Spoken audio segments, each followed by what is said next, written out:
Pół roku temu kupiłem na złomowisku takie oto cudo. Stan odśnieżarki nie był mi znany, wiedziałem tylko, że brakuje kilku elementów, ale za to był kompletny wirnik.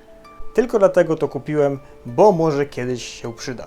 No ale dostałem kilka alertów RCB ostrzegających o śnieżycach i pomyślałem sobie, po co mam się męczyć z łopatą, skoro mogę poświęcić 2 noce na remont, bez jakiejkolwiek pewności powodzenia, wydać pieniądze na paliwo, zaprojektować i wydrukować brakujące elementy, a następnie spędzić kilka godzin na mrozie, próbując ją odpalić.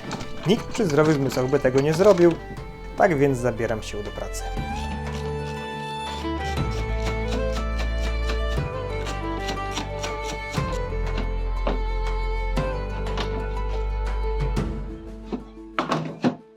Pierwsze otwarcie.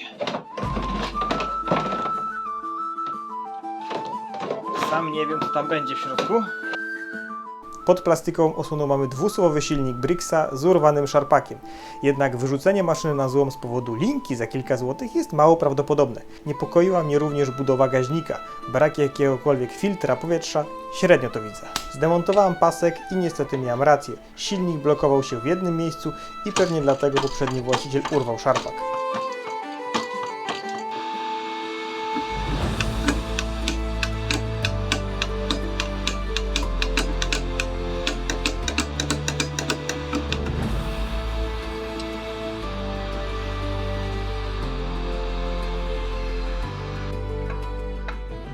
Nie jestem mechanikiem, ale wał raczej nie powinien mieć takiego luzu i chyba to on był sprawcą zamieszania, bo przy podstawieniu silnika od dołu obracał się normalnie. Dodatkowo zauważyłem dość duże przytarcie na tłoku i pęknięte koło magnesowe. Udało mi się odczytać numer silnika i Google pokazał tylko jeden wynik. Autor o niku Brixman w 2011 roku napisał 25 lat magazynowania. Jeżeli dobrze zrozumiałem, można ten silnik datować na 1986 rok. No, miał prawo być zmęczony.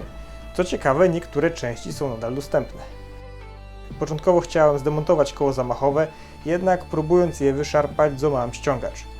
Uznałem więc, że raczej powinno wytrzymać jeszcze chwilę, a bardzo chciałem zobaczyć, jak to pracuje. Chociażby po to, aby w przyszłości mieć porównanie, jeżeli zdecyduję się wymienić silnik na inny. Żeby koło zamachowe nie ocierało, delikatnie podgiąłem obudowę. Ale wróćmy do gaźnika, bo tutaj też był problem.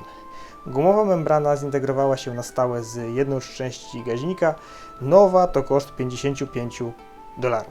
Więc odpuściłem i całość wrzuciłem do myjki ultradźwiękowej.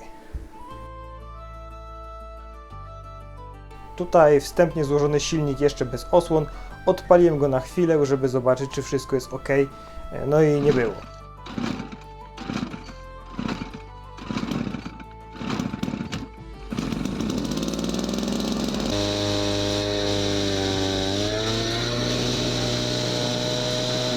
Przy obciążeniu napinacza spadał pasek, eksperymentowałem z pochyleniem silnika, ale finalnie okazało się, że trzeba było odsunąć lekko koło pasowe od silnika. Zostały jeszcze dwa problemy. Pierwszy to wyrzucany śnieg ląduje prosto w zbiorniku paliwa, a drugi to nie mam kółek. Znalazłem 2 sztuki, ale to też nie jest tak, że mogę je sobie zamontować w dowolnym miejscu. Jeżeli tył od śnieżarki będzie za nisko, to część śniegu nie trafi do rotora, za wysoka pozycja będzie oznaczała kontakt wirnika z podłożem, czyli bardzo szybko się zużyje. Tutaj do pomiarów wykorzystałem najdokładniejszy przyrząd, jaki miałem, czyli zrobiłem to na oko. Nie no, podłożyłem palec pod belkę i było idealnie, czyli prześwit trzeba zrobić na 18 mm.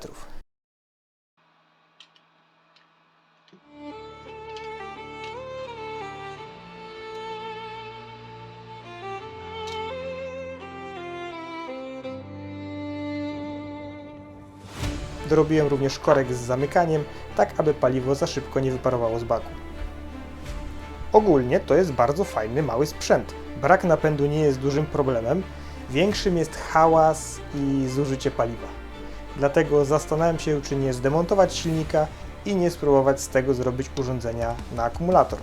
Wtedy porównam czas pracy, wydajność, no i koszt, który nie był mały. Ten potworek na odśnieżenie podjazdu i drogi zjadł 2 litry benzyny z olejem. Gdyby udało się to przerobić na akumulatory przy zachowaniu wydajności, to oszczędność byłaby spora.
Pisząc ten tekst zobaczyłem informację, że już za 10 dni spodziewane są jeszcze większe opady śniegu, ale tym razem wykorzystam do odśnieżania coś innego.